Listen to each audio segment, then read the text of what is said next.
సొత్తు అపహరించి తీసుకురావడం, మహాపతివ్రతలైనటువంటి పరకాంతల్ని అపహరించి తీసుకురావడం, ఈ మూడు ఎప్పటికైనా మూలాన్ని పాడు చేస్తాయి. ఈ మూడు చెయ్యడమే పనిగా మీ నాన్న పెట్టుకుని ఉన్నాడు. అటువంటి వాణ్ణి విడిచిపెట్టి వెళ్ళిపోవడం వినా నాకు మార్గం ఏముంది? నా అంత నేను వెళ్ళలేదు. నేను మీ నాన్నకి బోధ చేస్తూనే ఉన్నాను. వద్దు అన్నా, ఈ పని చెయ్యవద్దు చెయ్యవద్దు అని చెప్పాను. ఒక అన్న తమ్ముడి పట్ల ఎలా ప్రవర్తించకూడదో అలా ప్రవర్తించి నన్ను ఇంటి నుంచి వెళ్ళగొట్టాడు. తాను వెళ్ళగొడితే నేను వెళ్ళిపోయానా? నేను తనని విడిచిపెట్టి నేను వెళ్ళానా? తను విడిచిపెట్టుకున్నాడు నన్ను. నేను ధర్మం కోసం రాముణ్ణి ఆశ్రయించాను. నీకు ఏ పాటి ధర్మం తెలిసింది నన్ను అధిక్షేపించి మాట్లాడుతున్నావు? పెద్దలైనటువంటి వారి ప్రవర్తన తెలియని వాడు పెద్దల్ని అధిక్షేపించి మాట్లాడడం ఆయుర్దాయం నశించిపోవడానికి హేతు అవుతుంది. నీకేం తెలిసని మాట్లాడావు? నీకు చేతనైతే లక్ష్మణుడితో యుద్ధం చెయ్యన్నారు. ఇద్దరి మధ్య గొప్ప యుద్ధం ప్రారంభమైంది. 3 రాత్రులు జరిగిందండి.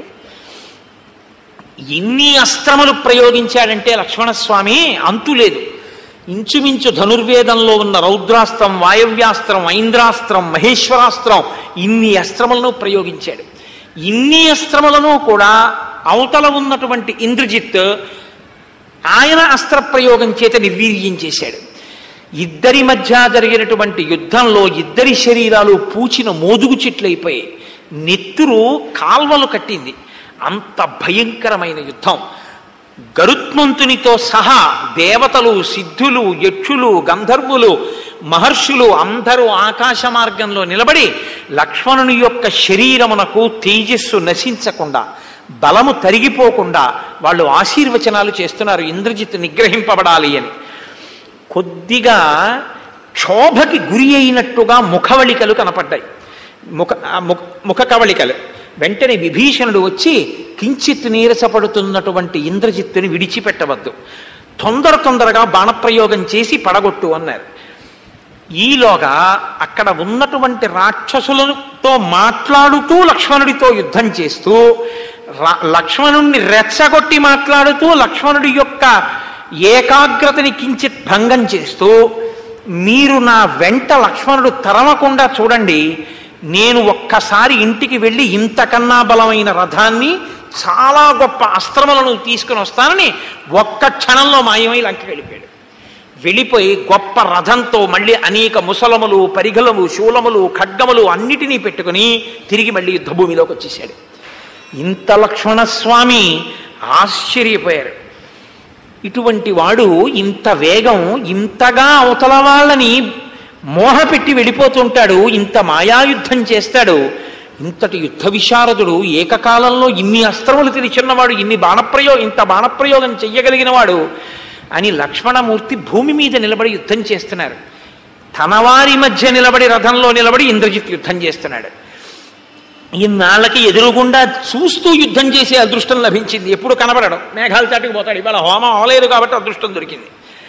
ఇలా యుద్ధం జరుగుతుంటే లక్ష్మణస్వామికి జ్ఞాపకానికి వచ్చింది, తనకి నిద్రలో ఉండగా కుబేరుడు అనుగ్రహించాడు ఒకప్పుడు ఒక అస్త్రాన్ని. ఆ అస్త్రాన్ని తీసి ఇంద్రజిత్ మీద ప్రయోగించారు. ప్రయోగిస్తే దాని చేత వ్యధని పొందాడు, కానీ సంహారము మాత్రం జరగలేదు. నిలబడి యుద్ధం చేస్తూనే ఉన్నాడు.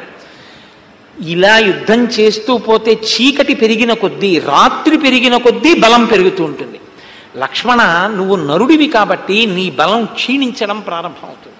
ఇప్పటి వరకు మీ యొక్క తేజస్సు వల్ల, విశ్వామిత్ర మహర్షి యొక్క అనుగ్రహం వల్ల, పెద్దల ఆశీర్వచనం వల్ల నిలబడి యుద్ధం చెయ్యగలుగుతున్నావు ఇంద్రజిత్తుతో. కాబట్టి ఇక ఆలస్యం లేకుండా ఇంద్రజిత్తుని నిగ్రహించమన్నారు. ఏ అస్త్రాన్ని ప్రయోగిస్తాడు? ఏ అస్త్రాన్ని ప్రయోగిద్దామన్నా ఇంద్రజిత్ విఫలం చేస్తున్నాడు. ఇప్పుడు ఒకానొకప్పుడు ఇంద్రుడు ఆకుపచ్చటి గుర్రములు కలిగినటువంటి వాడు దానవ సంహారమునందు ప్రయోగించినటువంటి ఐంద్రాస్త్ర సంబంధమైన బాణాన్ని వింటినారియందు సంధించి ఆకర్ణాంతము లాగి ధనుర్వేదంలో ఎక్కడా లేనటువంటి ఒక మంత్రాన్ని అభిమంత్రించారు. అది ఏ అస్త్ర ప్రయోగానికి ఉపయోగించేటటువంటి మంత్రం కాదు. ధర్మాత్మ సత్యసంధశ్చ రామో దశరథిర్యది పౌరుషేచా ప్రతిద్వంద్వ శరైణం జహిరావణిం. దీన్ని రామాయణానికి మూలమంత్రం అంటారు. రామాయణ మూలమంత్రానికి వ్యాఖ్యానం జరిగిన మరునాడు హనుమత్ జయంతి రావడం చాలా చాలా గొప్ప విశేషం. నిజంగా కాబట్టి ఆయన అన్నారు, ధర్మాత్మ, రాముడు ధర్మాత్ముడైతే, సత్యసంధశ్చ, రాముడు సత్యమును తప్ప ఎన్నడూ అసత్యము పలకని వాడైతే, రామో దశరథిర్యది, రాముడు నిజంగా దశరథ మహారాజు గారి కొడుకే అయితే, పౌరుషేచ, రాముడికి పౌరుషం ఉంటే, ప్రతిద్వంద్వ, నా ఎదురుగుండా నిలబడినటువంటి ఈ ప్రతిద్వంద్వి, నాతో యుద్ధం చేస్తున్నవాడు, శరైనం, ఈ బాణము చేత, జహి, మరణించుగాక, రావణిం, రావణ కుమారుడైన ఇంద్రజిత్ అని సంకల్పం చేసి బాణప్రయోగం చేశారు. వెంటనే సశిరస్త్రాణం శ్రీమజ్వలిత కుండలం ప్రమధ్యేంద్రజితక్కాయాత్ పాతయామసభూతలే, గొప్ప కిరీటంతో, కుండలములతో, శిరస్త్రాణంతో వెలిగిపోతున్నటువంటి ఇంద్రజిత్ యొక్క శిరస్సు కంఠము నుండి వేరై భూమి మీద పడిపోయింది. ఇంద్రజిత్తు మరణించాడు. దేవతలు, గంధర్వులు, ఋషులు, మహర్షులు అందరూ పెద్ద పండగే చేసుకున్నారు. ఎంత సంతోషపడిపోయారో ఇంద్రజిత్ మరణంతో. ఇప్పుడు అంతటి గొప్ప యోధుడే, అంతటి భక్తితత్పరుడే లక్ష్మణస్వామి ఈ మాట అనొచ్చా బాణప్రయోగం చేస్తూ? రాముడు ఎంత ధర్మాత్ముడో లక్ష్మణుడికి తెలుసు. కానీ లోకం రామచంద్రమూర్తి మీద కొన్ని అపవాదులు వేసింది. అవేవి? ధర్మాత్మ, రాముడు ధర్మం తప్పాడు అన్నారు. ఎక్కడ ధర్మం తప్పాడు అంటే, చెట్టు చాటు నుంచి వాలి మీద బాణం వేశాడు, అందుకని ధర్మం తప్పాడన్నారు. ధర్మం రాముడు తప్పలేదు అని మరొక గొప్ప రుజువు ఏమిటంటే, రాముడు ధర్మం తప్పి ఉంటే ఈ బాణం ఇంద్రజిత్తుని కొట్టదు. రాముడు ఎన్నడూ ధర్మం తప్పనివాడు కాబట్టే ఆఖరికి లక్ష్మణస్వామి బ్రహ్మాస్త్ర ప్రయోగం చేస్తానన్నా కంటికి కనపడని వాణ్ణి చంపవద్దు అన్న ధర్మాత్ముడు కాబట్టే ఇంద్రజిత్ నిగ్రహింపబడ్డాడు. అటువంటి ధర్మాత్ముడు రామచంద్రమూర్తి నిరూపించింది ఈ శ్లోకం. సత్యసంధశ్చ, రాముడెన్నడూ అబద్ధము తెలియనివాడు. కానీ రాముడు అబద్ధం ఆడాడన్నారు. ఎక్కడ ఆడాడన్నారు? అయోధ్యకాండలో పట్టాభిషేకం జరగకుండా రామచంద్రమూర్తి అరణ్యవాసానికి బయలుదేరి వెళ్ళిపోతున్న సమయంలో అంతఃపురంలోంచి బయటికి వచ్చినటువంటి దశరథ మహారాజు గారు ఉత్తరీయం జారి పడిపోయి ఉండగా రామచంద్రమూర్తి కూర్చున్నటువంటి రథాన్ని తోలుతున్నటువంటి సుమంత్రుణ్ణి రథాన్ని ఆపు ఆపు తీసుకువెళ్ళద్దు అని పెద్దగా అరుపులు అరుస్తుంటే రథస్థితుడైనటువంటి రామచంద్రమూర్తి రథాన్ని ఇక్కడ ఆపకుండా నువ్వు నడుపు నడుపు అంటుంటే ప్రభువైన దశరథ మహారాజు గారు రేపు తిరిగి వచ్చిన తర్వాత నేను ఆపు అన్నప్పుడు రథాన్ని ఎందుకు ఆపలేదు అని నన్ను దశరథుడు అడిగితే నేనేం చెప్పను అని రాముడిని అడిగితే రాముడు నేను ఆపద్దు అన్నాను కాబట్టి రథాన్ని అరణ్యానికి తీసుకెళ్ళిపోయి తిరిగి వచ్చిన తర్వాత రథచక్ర సవ్వడిలో నీవన్న మాట నాకు వినపడలేదని చెప్పి అన్నాడు. అబద్ధం చెప్పడం ఒకటి, చెప్పించడం ఒకటి కాదు కాబట్టి రాముడు అసత్యం ఆడాడన్నాడు. రాముడి రథాన్ని ఆ రోజున ఆపి ఉంటే కౌసల్యామాత దశరథుడు వచ్చి రామచంద్రమూర్తిని గట్టిగా పట్టుకుంటే తిరిగి అరణ్యానికి వెళ్ళలేనటువంటి స్థితిని కల్పిస్తే తండ్రి అసత్యమునందు పడిపోయి పొందవలసినటువంటి ప్రయోజనాన్ని పొందకుండా పోతాడు. కాబట్టి తండ్రిని సత్యమునందు నిలబెట్టడం అనేటటువంటి పెద్ద ధర్మాన్ని ఆవిష్కరించడం కోసం ఒక చిన్న అనృతాన్ని ఆడిస్తే దోషం లేదు కాబట్టి పెద్ద ధర్మాన్ని నిలబెట్టడానికి చిన్ని అధర్మం చేసి తప్పని శాస్త్రం అందో. కొడుకు తండ్రి మరణశయ్య మీద ఉండి సంధ్యావందనం చెయ్యలేకపోతే తండ్రి పేరు మీద సంధ్యావందనం చేసి తాను ప్రాయశ్చిత్తంతో వేళదాటాక సంధ్యావందనం చెయ్యొచ్చు. కాబట్టి చిన్న అధర్మం పెద్ద ధర్మాన్ని నిలబెడితే దోషం కిందకి రాదు. ఒక గోవు ఇలా వెళ్ళిపోతే కసాయి వాళ్ళు వచ్చి ఆవిటి వెళ్ళిందా అని అడిగితే నాకు తెలియదు అని చెప్తే అబద్ధం చెప్పినట్టు కాదు, గోప్రాణ రక్షణ చేసిన పుణ్యం అందులో పెడుతుంది. కాబట్టి రాముడు అసత్యమాడలేదు, నిరూపింపబడింది. కాబట్టి ధర్మాత్మ సత్యసంధశ్చ రామో దశరథిర్యది, రాముడు దశరథ మహారాజు గారి కొడుకు కాడు. పాయస పాత్ర వచ్చింది ఆనాడు బాలకాండలో. ఆ యజ్ఞం చేసినప్పుడు పుత్రకామేష్టిలో వచ్చినటువంటి యజ్ఞపురుషుడిచ్చినటువంటి పాయస పాత్రలోని పాయసాన్ని ఆరగించడం వల్ల జన్మించాడు తప్ప దశరథ మహారాజు గారి గొప్పతనం అందులో లేదు అన్నారు కొంతమంది. రాముడు నరుడిగా జన్మించడం కోసం వచ్చినవాడు, నరుడిగా ఉంటే తప్ప రావణ సంహారం కాదు.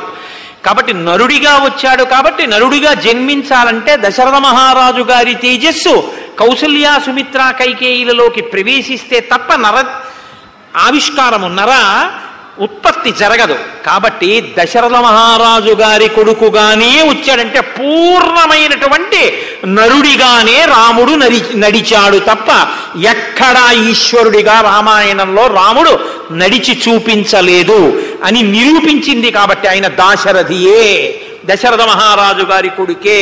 అందుకే ఆయన్ని దాశరథి కరుణాపయోనిధి అంటే పొంగిపోతాడని నిరూపించినటువంటి శ్లోకము కనుక ధర్మాత్మ సత్యసంధశ్చ రామో దశరథిర్యది పౌరుషేచ.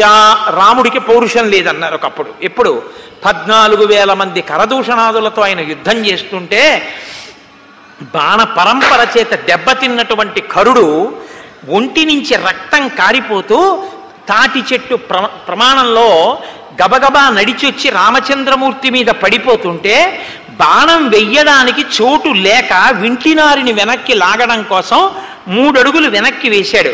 యుద్ధంలో ధనస్సు పట్టుకున్నవాడు 3 అడుగులు వెనక్కి వేస్తే పౌరుషం లేనివాడి కింద లెక్క. కరుణ్ణి చంపేటప్పుడు 3 అడుగులు వెనక్కి వేశాడు కాబట్టి పౌరుషం లేదు అని కొంతమంది విమర్శ చేశారు. కానీ తన ఎదురుగుండా నిలబడినటువంటి వాణ్ణి సంహరించడానికి వింటినారిని ఆ కర్ణాంతము లాగడానికి కావలసినంత వ్యవధానము లేని కారణం చేత అటువంటి స్థితిని కల్పించుకోవడం కోసం ఒక యోధుడు 3 అడుగులు వెనక్కి వేస్తే అది అపసర్పణమవుతుంది తప్ప అది ఎప్పుడూ ధర్మాతిక్రమణము కాదు, అది పౌరుషము లేకపోవడము కాదు అని మనకి శాస్త్రాలు చెప్తున్నాయి. కాబట్టి పౌరుషేచ, రాముడు ఆనాడు చేసినది తప్పు కాదది అపసర్పణమే తప్ప రాముడు 3 అడుగులు భీరువై వెనక్కి వేయలేదు అని ఈ శ్లోకము నిరూపించింది. రాముని యొక్క వైభవాన్ని, రాముని యొక్క శీలాన్ని, రాముని యొక్క గుణములను నిరూపించిన శ్లోకం కనుక ఈ మాట అంటే ధనుర్వేదంలో లేని మంత్రానికి ఇంద్రజిత్ యొక్క శిరస్సు పడిపోయింది కనుక రాముడు ఎంతటి గుణవంతుడో నిరూపించినది కనుక శ్రీరామాయణానికి అంతటికీ కూడా 24,000 శ్లోకాలలో రామాయణానికి మహామూలమంత్రంగా ఈ శ్లోకాన్ని పెద్దలు స్వీకరిస్తారు. అందుకే రామాయణానికి మూలమంత్రం ఏమి అంటే ఇదే మంత్రం. ధర్మాత్మ సత్యసంధశ్చ రామో దశరథిర్యది పౌరుషేచ ప్రతిద్వంద్వ శరైనం జహిరావిణిం. కాబట్టి ఈ మాట చెప్పగానే ఇంద్రజిత్ యొక్క శిరస్సు పడిపోయింది. ఇంత గొప్పగా రామచంద్రమూర్తి యొక్క వైభవాన్ని నిరూపించినటువంటి శ్లోకము. తదనంతరము ఆ ఇంద్రజిత్ పడిపోగానే ఒక్క రాక్షసుడు లేడు, అందరూ పారిపోయారు లంకలోకి. ఇప్పుడు లక్ష్మణస్వామి మెల్లమెల్లగా అడుగులు వేసుకుంటూ రామచంద్రమూర్తి దగ్గరికి వెళ్ళారు. మెల్లమెల్లగా అంటే నీరసం వల్ల అనుకోకండి, సిగ్గు పడిపోయాట.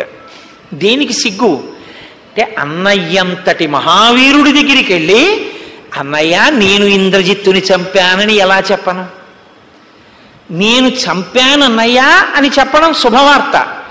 కానీ అన్నయ్యంతటి వాడి దగ్గరికి వెళ్ళి అన్నయ్య నేను చంపానని చెప్పనా అని సిగ్గుపడి గట్టిగా చెప్పకుండా గొణిగేట.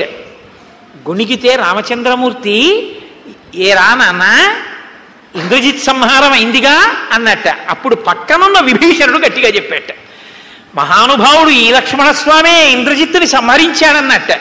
అన్న తర్వాత రామచంద్రమూర్తి ప్రియమార తమ్ముణ్ణి కౌగిలించుకుని ఒళ్ళంతా తడివి నాన్న ఎంత కార్యాన్ని సాధించావురా అని తొడ మీద కూర్చోబెట్టుకుని మూర్ధన్య స్థానంలో ముద్దు పెట్టుకున్నారు.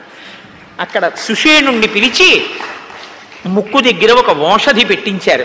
ఆ ఓషధి వాసన చూడగానే ఆయన గాయములన్నీ మానిపోయి ఒక్కసారి పూర్వం ఎటువంటి తేజస్సుతో ఉండేవాడో అంతటి తేజస్సుతో లక్ష్మణస్వామి సంతోషంగా రామచంద్రమూర్తితో కలిసి కూర్చున్నారు.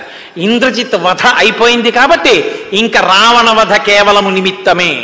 ఇక కుడిబాహు లేనివాడు రావణాసురుడు కాబట్టి ఇవాళ ఇంద్రజిత్ పడిపోయాడు, హనుమ జయంతి నాడు రావణాసురుడు పడిపోతాడు. కాబట్టి నిజంగా ఇక్కడ రామాయణం చాలా ఆశ్చర్యమే. హనుమ జయంతి నాడు రావణ వధ రావడం.